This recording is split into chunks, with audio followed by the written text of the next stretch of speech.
qui s'est battu contre les mariages forcés en Algérie. Qui a été victime elle aussi.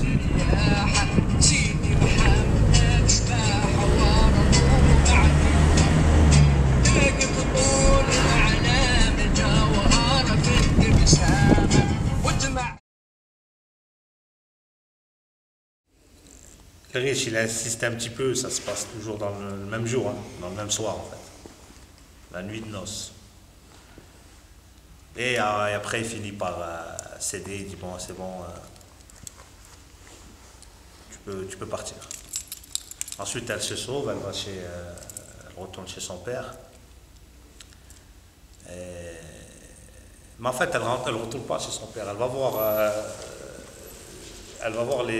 la famille proche du mec avec qui elle veut se marier, parce qu'il n'y a qu'eux qui peuvent la rentrer chez son père. Elle ne peut pas rentrer comme ça et expliquer à son père que c'est pas possible. Elle risque sa vie en fait. Donc elle le fait par les proches de Saïd. Saïd c'est l'homme qu'elle veut. Et puis le riche, le lendemain, il va voir le père et lui dit tout ce que je t'ai donné, tu le gardes. Elle veut pas, ce sera pas fait de force, tu vois. Donc il a fait, c'est pas un enfoiré quoi. Il l'a pas repris, il a dit je te reprends rien de tout ce que je t'ai donné. Tu sais. Et marie-la avec celui qu'elle veut parce que voilà, elle a raison quoi, tu vois. Après, c'est pas tu vois, aux côtés des femmes, mariage forcé, tout ça. Elle s'est mariée avec Saïd. Et après, elle est morte. Ils ont vécu même pas un an ensemble. Ils disent bien moins d'un an ensemble. Et après, c'est Saïd qui reprend, qui va voir un grand poète du village, Ben Guitoun. Il lui dit, je veux que tu m'écrives un poème sur ma femme qui est décédée. Et Ben Guitoun, il lui dit, pour que j'écris un poème, il faut que tu me donnes tout, tu vois. Tout ce qu'elle a fait, tout ce qu'elle était, tout. Il lui a tout donné. Mais Ben Guitoun s'est mis à écrire le poème. Et le poème, il parle du combat qu'elle a mené, de la vie qu'elle a eue, l'influence qu'elle a eue envers les filles, de sa beauté, il la décrive, tout ça et tout. عسوني يا ملاح في رايس البنات سكنت تحت الحوض ناري مقدية قلبي سافر مع الدمار حيزية. Ça c'est le refrain. En fait, c'est consolez-moi, je viens de perdre la reine des reines. Et mon cœur est parti avec celle qu'on a enterrée. En fait, c'est comme on a enterré mon cœur avec elle, en fait. Le refrain, c'est ça.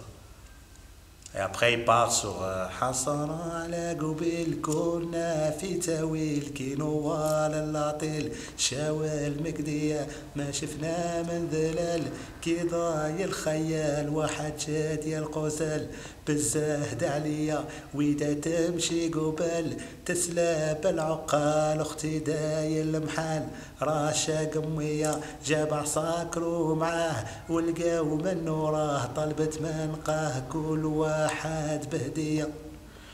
Et en fait,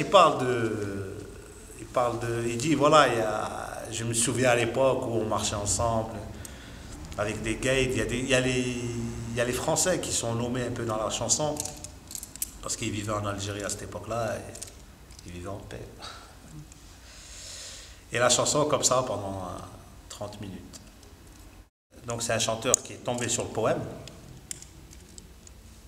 Il a rajouté un istighbar, tu sais, le truc que tu fais juste avant la chanson, tu sais, que tu mets juste la voix, que tu sais, pousses la voix et tout, avant que la musique démarre vraiment, tu sais. Donc c'est un istighbar, on appelle. Il l'a fait, il l'a écrit lui-même, il l'a rajouté lui-même, parce qu'il a dit je prends un poème, si je ne mets pas du mien, le public va peut-être pas apprécier, tu sais. Et à l'époque, c'était un 45 tours. Et un 45 tours, à l'époque, tu ne pouvais pas mettre plus d'une demi-heure dedans, quoi. Tu sais, les Égyptiens, ils avaient mieux que 45 tours. Comme Keltoum, elle pouvait faire des 30-40 minutes de chanson. En Algérie, il ne pouvait pas. Dès qu'il a fait le poème, il a cartonné, c'est devenu une légende. Jamais une chanson jusqu'à aujourd'hui, elle a été le plus vendue que celle-là. Même aujourd'hui. Il a cartonné, il en a fait un CD, un titre en fait. Il a mis que Isia, ça rentrait pile et tout. Et il a pris des instruments comme Gaspar. C'est l'instrument typique de la musique shawi. C'est un super bon instrument. Ça sonne, c'est la flûte mais lourde. C'est pas mal aux oreilles. T'sais. Moi, quand je voyais mes potes, je disais, mais putain, il y a un problème. Et j'ai jamais la version qu'il me faut, tu vois. J'arrive pas à morcer. J'ai pas le. Tu sais, il y a 3 chanteurs. Il y en a aucun qui m'a donné ce que je voulais. Et après, il y a les 50 ans d'indépendance d'Algérie qui arrivaient. Donc, on est dedans, en fait. Ça fait 50 ans que l'Algérie est indépendante. Et après, j'ai eu l'idée de faire. De participer aux 50 ans d'indépendance d'Algérie. Et j'ai dit comment participer, j'ai pas envie de chanter de guerre, tu vois, ça m'intéresse pas. Ça concerne la France et l'Algérie. J'ai trouvé le moyen de reprendre le poème, les paroles de Driessa. C'est lui qui est le plus juste. Même dans la prononciation, c'est le plus juste. Mais j'aime pas le rythme qu'il a pris. Et je trouve dommage qu'il n'a pas pris la Gaspa comme instru. Il l'a fait vraiment moderne, on l'a entendu dans la voiture. Et il n'a pas pris le rythme qu'il fallait, il n'a pas pris la Gaspa, il n'a pas fait l'introduction. Je trouve ça dommage. Et du coup, j'ai réuni des Français et des Algériens en fait.